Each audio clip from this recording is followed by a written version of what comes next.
Welcome and hello. So today we're going to talk about how to get started with dolls on a budget. You don't have to spend your entire savings to get started. A Walmart Playline doll, like this lovely girl right here, is about $5.97. Now she doesn't have articulation, but she can still be dressed and posed. She can still be a lot of fun. Now, other great places than Walmart to get you started are places like Kohl's, Ross, if you have an Ollie's outlet, Value City, TJ Maxx. You can get great deals on brand name dolls like Rainbow High, Bratz, and of course Barbie. Check out the price I paid at Ollie's Bargain Outlet, $3.99. So now that you have your dolls, maybe you'd like to have a few extra fashion finds for them. Well, my Ollie's Bargain Outlet, because it's coming on Christmas, had a whole box of these mini fashion capsules, $3.99. So we ended up with 2 of these for $3.99 a piece. Let's see, 6, that's 10. So we're at about $18, and we've got some,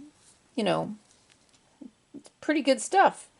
So you could stop there, and you're under $20, and you've started a doll collection. And you've got them some nice accessories. Well, when I was in Ollie's, I also found a Foodie Mini Brands collector case that comes with, I believe, 5 minis. Yep, comes with 5 minis. Once again, it was $5, $4.99. This is how you get started on a budget. And a little later on, you're going to be thinking, well, I would like like a room. We're going to address that as well. But for right now, let's open our girls. Let's open these capsules and packs, and let's see what we got.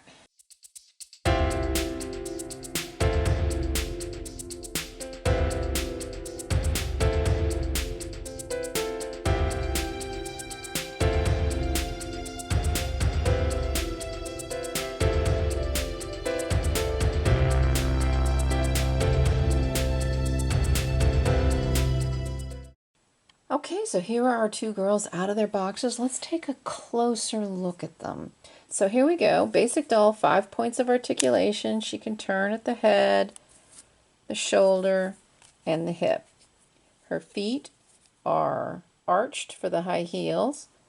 Her shoes have quite nice detailing on them, some kind of little flower emblem or something right there.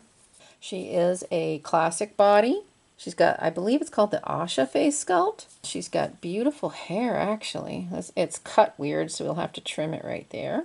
Neaten up that hair a little. Just take a pair of scissors, and we're just going to cut.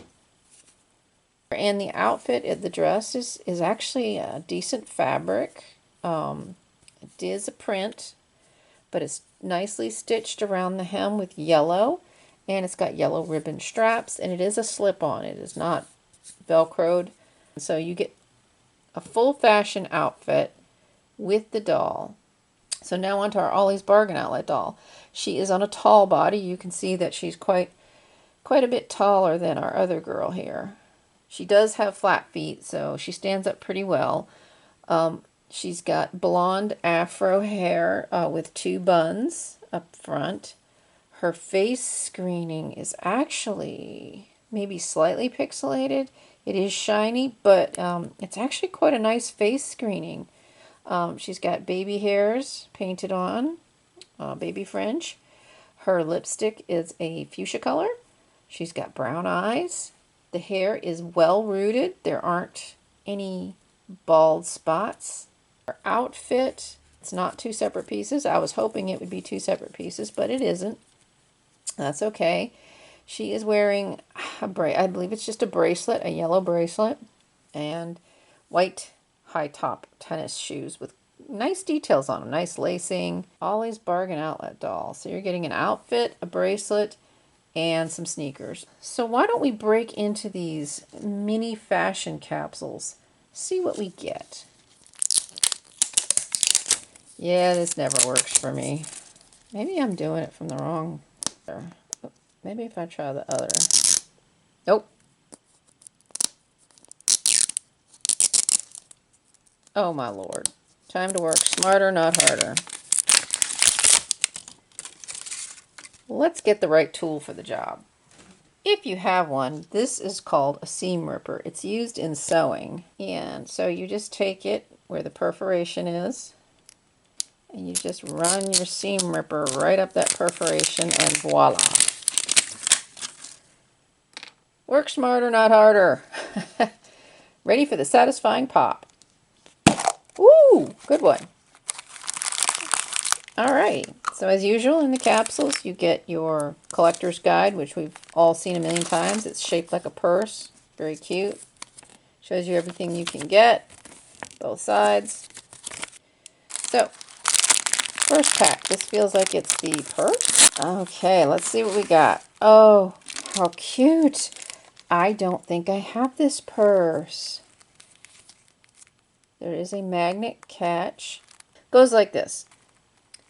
And they always put a little bit of tissue paper in to help hold the shape. So, but you see there's room in there for you to actually put things for your dolls. Now the accessories that came with that purse. We've got a makeup brush with real bristles. Sticker. Meh. We've got some really cool sunglasses. Actually hinged. And looks like nail polish. Oh, cool. And once again, matches. Everything's pink. Let's see how these glasses fit. Okay, our girl is looking super cool. Love it. Let's see what's in the next capsule. Smarter, not harder. That should be my motto.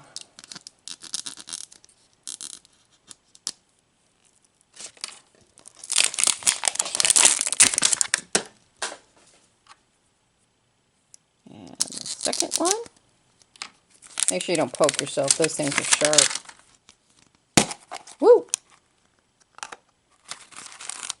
Oh, and that one I actually cracked the capsule. Look at that. Collector's guide. Nah. Alright, this feels like the purse. Let's see what we get. Oh, I don't have this one either. It's the sort of like a tote bag.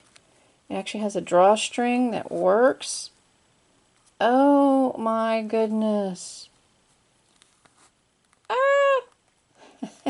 This bag is more my taste right here. That kind of neutrals and earth tones. But that's just me. So, second bag in that capsule. Same sticker we got before. Same sunglasses, but these are super cool, so I am not complaining. Duplicates of these are okay with me. Looks like we've got some sort of makeup or lotion. And then we have a compact. Look at that. It's got a quilted look. It's got the Mini Fashion logo, MF. You open it up, and there is powder and a mirror, which is actually quite reflective. And tip, before you throw these packages out, make sure everything is out. I've gone through before I threw them out before, and I've opened them up like this and something's fallen out. But I think we got everything out of these packs. So let's break into this little collector pack now. So anyway, it opens up just like this. Hinge says Mini Foodie Brands, and it's got spaces. And then this part shows you what goes in each space, because you can see we got two of our minis here and they match up with the pictures. Guide, and you flip it over and it shows you what goes on this side. So we actually got some really cool stuff here. Hard Rock Cafe drink of some sort. Chicken and spring onion from Itsu. That I'm not familiar with. Is a TGI Fridays. Shrimp, looks like fried shrimp. It does close. Yeah, Subway. Woo! Love Subway. What is that? I have no idea what type of sandwich that is. And this looks like a Hardee's bacon, egg, and cheese biscuit breakfast. They look good sized to me for the Barbie dolls. Let's see, here's Here's the sandwich. That looks pretty good to me. Breakfast biscuit might be slightly large, but I think it still works. I don't eat at TGI Fridays. I'm going to assume this is about the right size. I think the drink is a fantastic size. Works pretty good for them. And then the dumplings also seem to me to be a pretty good size. So we're good to go. This was probably under $25 for all of this. So yeah, you can get started quite easily on a very minimal budget. So the next thing is, how do you display your dolls? Well, have I got a deal for you. You can do it for very little money. You can create quite a nice display box to play in and to show your dolls. So let's get started. Here's what you're going to need. You're going to need a good sized box, at least, you know, tall enough for the Barbies. If you've only got a 14-inch one, that's fine. I prefer anything closer to 16 myself. You'll need some glue. Now, I do have here some school glue. However, I do not recommend this. It's very watered down, and it just does not have the strength. And glue all is different. It is not the same. It has less water in it, and this got a stronger hold, and it will last longer. A glue stick, which I have right there, is actually the best option, believe it or not. It is a strong bond. It will last. It has low water content, which means it's not going to wrinkle your paper at all or as much as the regular glues. They can be pricey though. A big bottle of Elmer's glue all might run you $5 or $6. So yeah, it's much more economical than the glue sticks, but the glue sticks give a better result, so that's up to you and your budget. And since we are trying to do this on a budget, I will probably go ahead and use the glue all, even though the glue stick gives a better result. So you're going to need something to cut with, either an X-Acto knife or a box cutter. Make sure you get a good sharp blade, pencil to mark things if necessary, a ruler of some kind, wooden ruler, school ruler, anything you've got to work. I've got some scrap paper here that I picked up. Scrap paper can run you anywhere from like 75 cents for the smaller sheets to $1, $2 for the bigger sheets like this brick I have here. Or you can use printables. Now, printables are probably the cheapest option. It assumes that you have access to a color printer. That's really all you need. And you can get this box as fancy or as simple as you want. You can put in a window. You can try to put in a door. It's really up to you and what you want your box to look like. And one other thing I should have mentioned is you'll probably want some spare cardboard. And this will be the top. So we are going to want to cut right in this corner right here. And just follow the crease. It'll guide you. Then we're going to flip it around and we're going to cut the other side.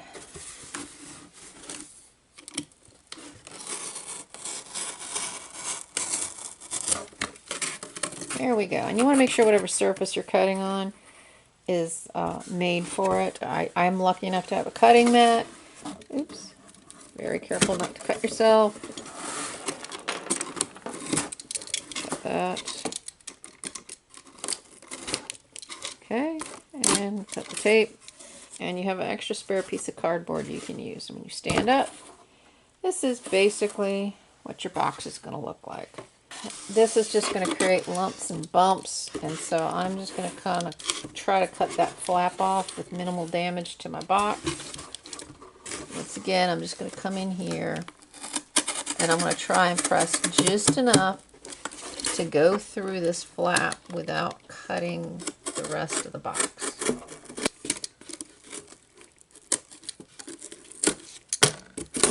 There we go. Another spare piece of cardboard we can use. Now what that's done is it's left us a bit of a weak area right here. So what we're going to want to do is we're going to want to flip our box around, and we're going to want to get some sturdy tape, whatever you have on hand, even like paper. You can take a piece of paper. Why don't we do that? Let's show you how to do. Okay, so I measured the box and it's about 9 3/4 inches. So I just grabbed a sheet of printer paper, level on the top, 9 3/4.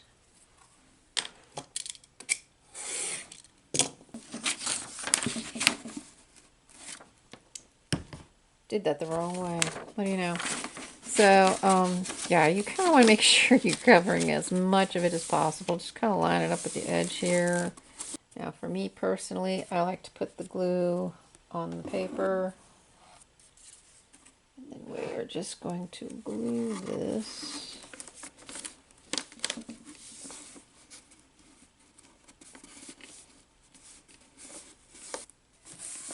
And see how it's wrinkling? And see how it's getting these creases in it?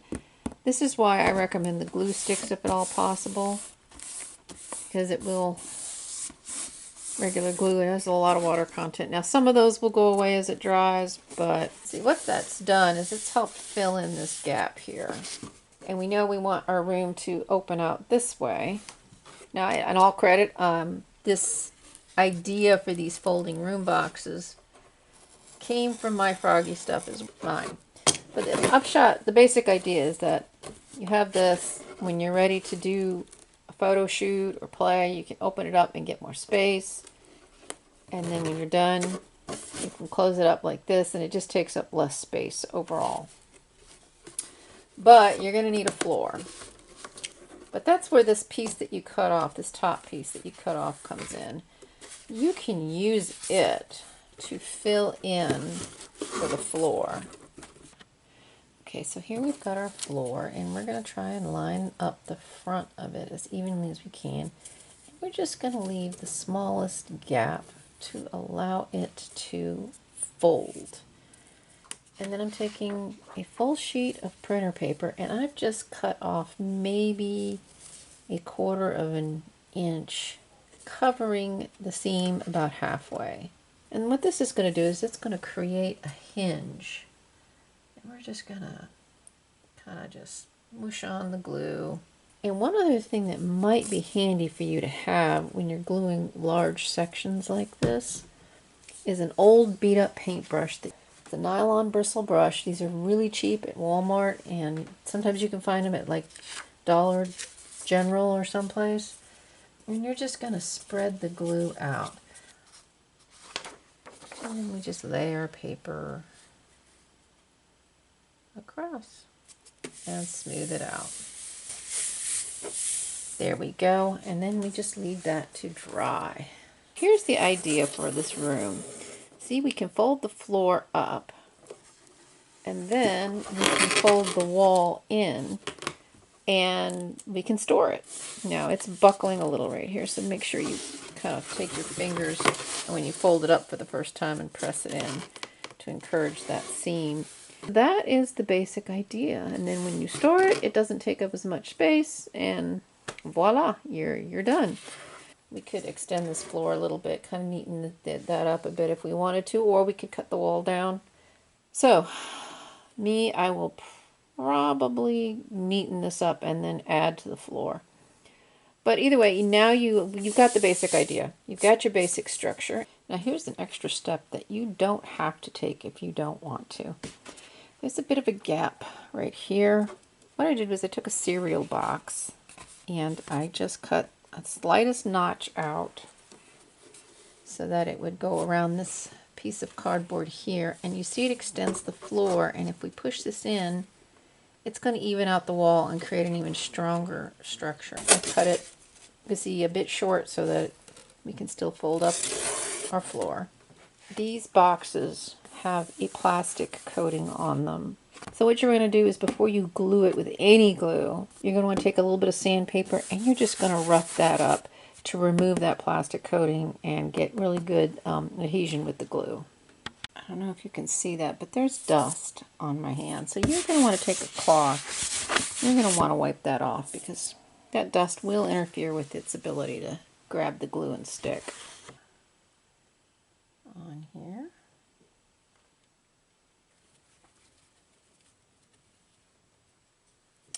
And we're going to flip it over. Line it up at the front. Cover up that little gap that was there. It's going to add strength. Okay, so as you can see, I have now reinforced the second half of the floor as well. And when you fold it up, nice and sturdy, you'll be able to clip it shut. I just use a binder clip usually. And there you have it. So now we can get on to decorating. Okay, so I've spread my glue for the first piece of the flooring, and this is the paper that I've chosen. It's a wood grain, and it's going to go from here forward. And there's a couple of reasons that I did it that way, and we'll talk about that in a second. But you can see I've notched it out a little bit to match the floor pattern. And so I'm just going to tuck it best I can, get it to slide under here, match up with the front edge as best I can, and just push it smooth. And a pattern like this is going to help hide a multitude of sins. It's not so busy that it distracts your eye or it's too much, but it is going to help disguise some of these anomalies. Now we are seeing a ridge right here where this was. I probably should have sanded that down.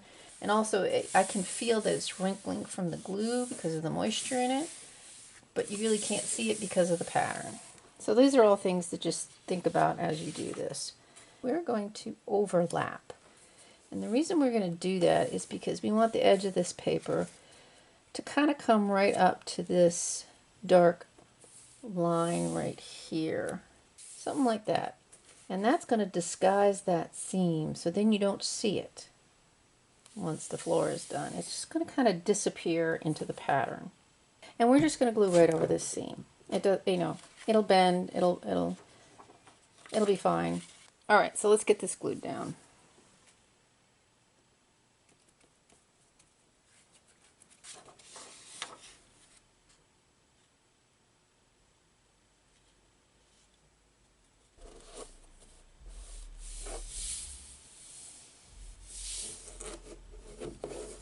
Okay, so it's been a couple of minutes and the floor has dried.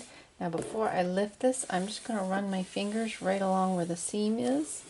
And as I lift it, I'm just going to kind of make sure it's pushed in. And there you go.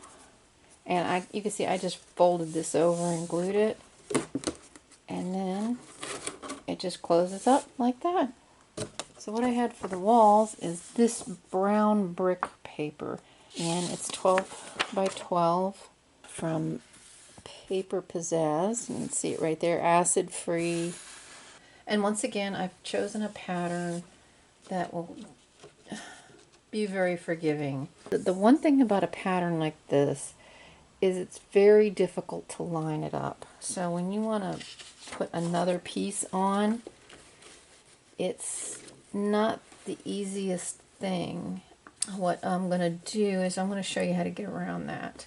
And we're going to lift this up a little bit because we're going to be putting a baseboard in that's going to disguise the seam between the floor and the wall. I'll flip it this way. I'm just going to lean it back.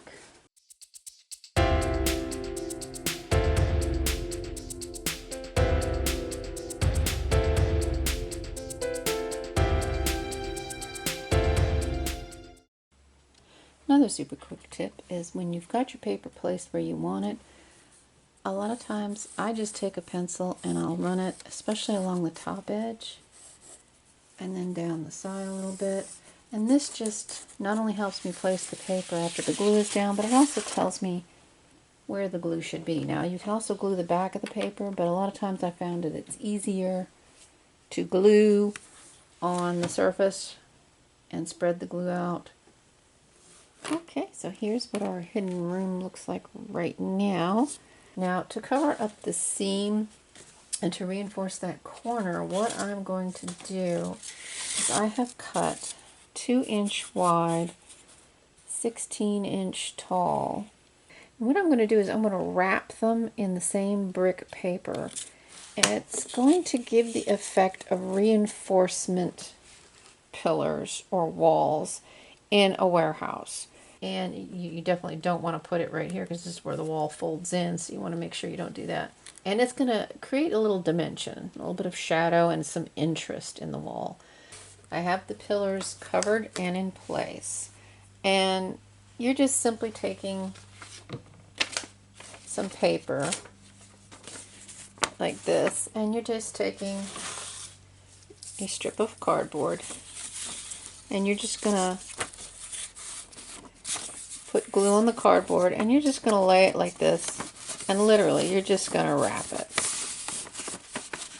like that, and then when you're done you'll have a pillar.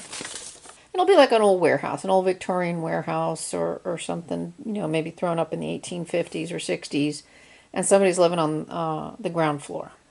This is just a printable that I got online.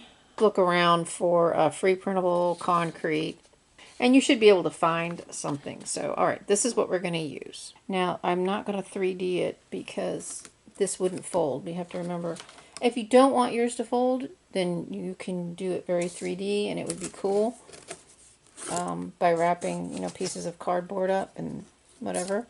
But because we want ours to be able to fold like so, we won't be able to do that. So we're going to just stick with a paper strip, maybe about an inch, and we're just going to run it right around the base. So, and there you are. You've just turned an Amazon box into a room for your Barbies. So, and I think the total cost of this, if I'm remembering how much I paid for everything, box was free, so it was really paper and glue.